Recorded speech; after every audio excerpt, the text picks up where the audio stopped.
guys, Art Morrison III here, former professional basketball player turned real estate investor. I want to break down my entire journey of why I stopped playing basketball, how we ended up absolutely killing it in real estate, and now I'm a full-time real estate investor. Never thought I would have been.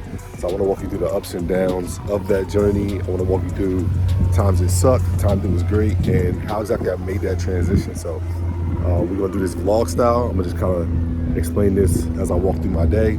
Trying to grow a YouTube channel. My team got me growing a YouTube channel, so lock in, like, share, subscribe. You guys know the vibes. I hope you enjoy this video, and I would love your feedback in the comments. All right, so without further ado, let's dive in. I'm actually at a property now where it was a flip. We were flipping it. Something came up where it was gonna require like $30,000 extra dollars. We didn't have budget for $30,000 extra dollars. So what I did was I moved into the flip to stop the bleeding of, the house sitting empty while we kind of figured it out. We never figured it out. So now the house is actually for sale. You guys can follow me along on today's, it's not really like a day in the life. You know me, we got a little topic, I guess. We wanna talk about playing pro and why I stopped and then kind of transitioned into real estate and why I love real estate so much. Yep.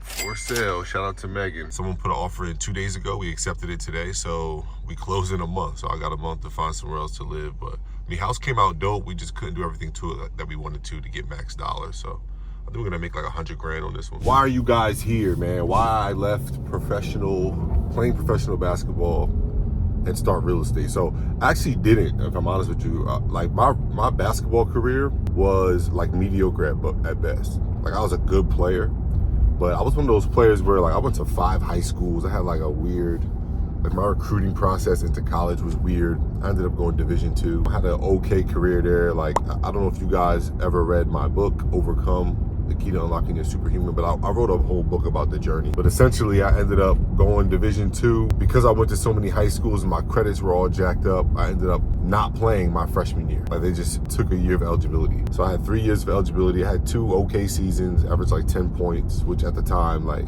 this was like 2010, 2011. So it was a different way of playing. And I was like more of a defender and versatile forward anyway, if you know basketball. But my senior year, like 4 games in, I tore my knee. ACL, MCL, meniscus, like blew the whole knee out. The book that I wrote was basically about how I still did all that and ended up playing pro. So I did like a year and a half of playing pro, but the reason why I stopped playing professional basketball, man, was like, and shout out to, I think there's like, what's these IG pages? It was like overseas fits, overseas takeover, something like that. I'm gonna tag them in a video. I'm gonna share these IG pages because there's a bunch of people like me that played overseas and they're just exposing the BS that happens overseas. Because at the end of the day, you're like an athlete on a visa in a foreign country, and it sucks at times, right? Like the stuff that sucks for most people didn't suck for me. Like I lived on a beautiful island. A lot of people don't like where they live when they play overseas. I liked it, so I didn't have those kind of issues. Even like homesickness, like, yeah, I was kind of homesick, but I was living my dream job, so like, I didn't care. But at the end of the day, that's what it was. It was a job, it was a dream job. When I started getting a sense of that, as an entrepreneur at heart, and anybody else who's an entrepreneur, like, if you're really an entrepreneur, you cannot work for somebody else. Like, you can't trade your time for money. At the end of the day, playing overseas is rough because like, we used to get paid. Like this little guy used to come on a motorcycle and just like drop an envelope of cash like through the little slit in the door. Like it was like like this was some like old school like gangster money drop off. Like that's how we used to get paid. And the pay is okay depending on your contract. Like I said, my career was mediocre at best, so I had like a entry-level contract. And for those of you who want to know what an entry-level contract overseas is like, you talking about like, oh, we'll give you a house and a car and pay you $2 grand a month. You know what I mean? And like over there, like, okay, it's not taxed.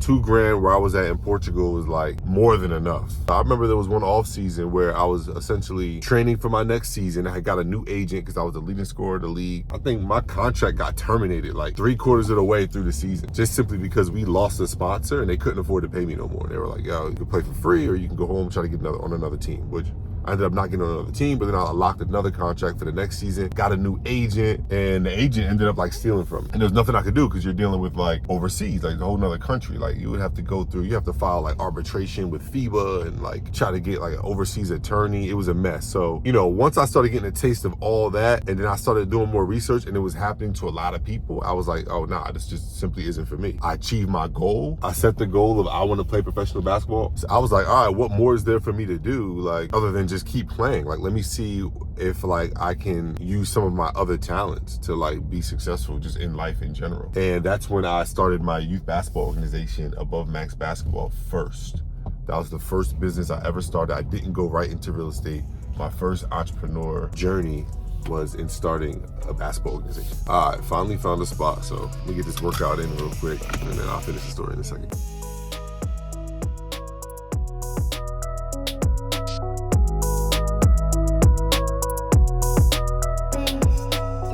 But anyway, long story short, I stopped playing because of the volatility of it, and I wanted to take matters into my own hands. So I started that first business.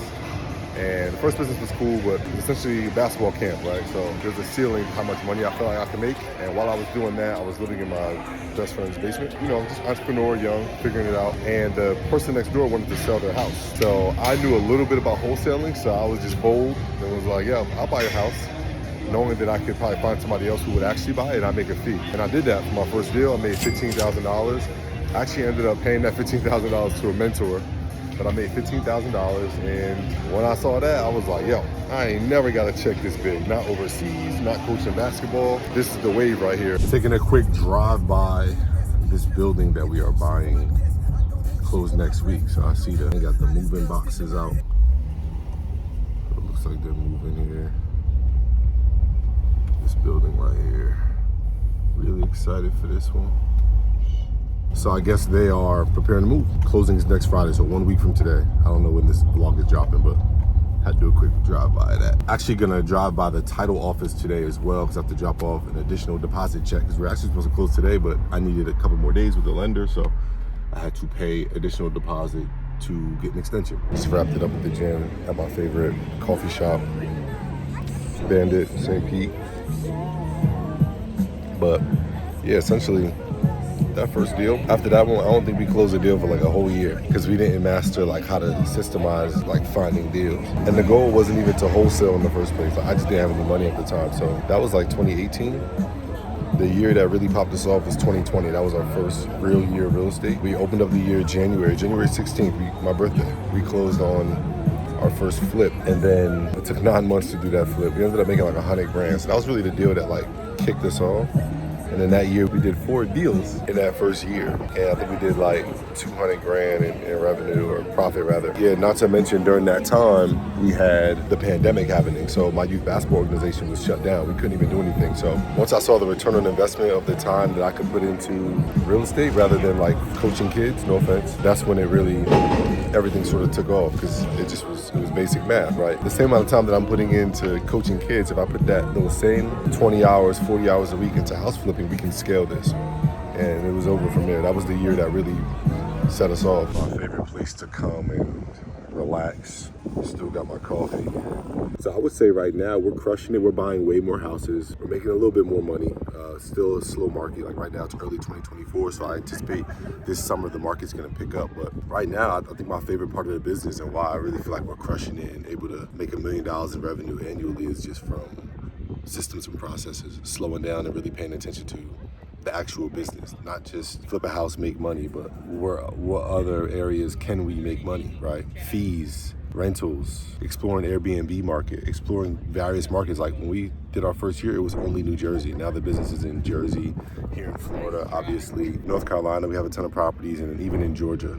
So that's where the business is now. I mean, even just telling that story real quick, it was like, that was 10 years ago I played overseas. There's a lot to be said about that 10-year journey mentally, more so than like what was actually done. There was just a huge change in mentality from playing overseas to being an entrepreneur to switching entire fields. Look at this plane taking off. Awesome.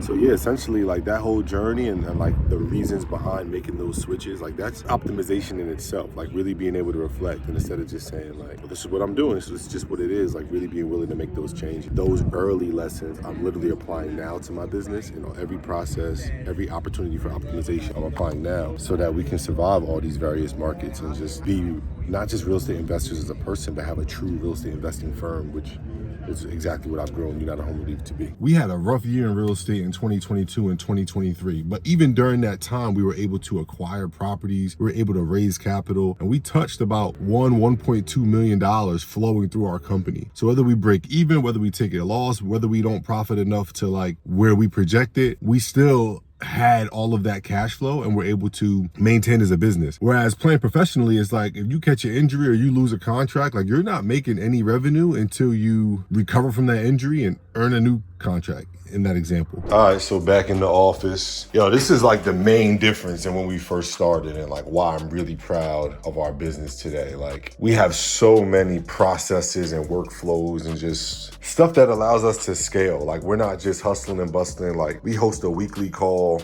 with our partners to keep them up to date on projects. We didn't have that before. Partners were able to just text me, you know what I mean? Like we have full automation for my entire team and staff for every different department, partner success managers, real estate admin, marketing, acquisitions. Like these are all pipelines and tasks daily for, I don't know if you can see, I don't even really want you guys to see that much, but daily for my entire team. All of these small details is what was missing in our company in the beginning. And this is why I feel like my company is going to be able to scale now, even though like the business is not as easy in 2024 as it was in 2020. Like we actually have KPIs and key performance indicators for like everything. You know what I mean? Like we have a process for essentially everything. We just didn't have that in the beginning. So it wasn't a true business. It was like a side hustle, a really good side hustle that made me like 200 grand a year. But now we're able to make a ton more revenue where I'm doing way less and I can spend my time making vlogs like this. So I just wanted to provide that quick, like hard value to anybody who's looking to get out of one industry and into another. Don't quit your day job until you have actual processes and a true business. If you quit your day job to get into real estate, it's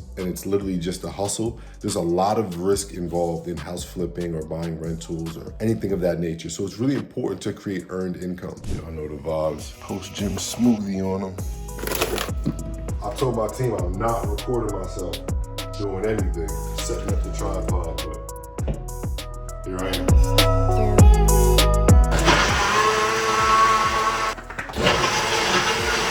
All right, here we go. Yes, sir. Quality, consistency right there.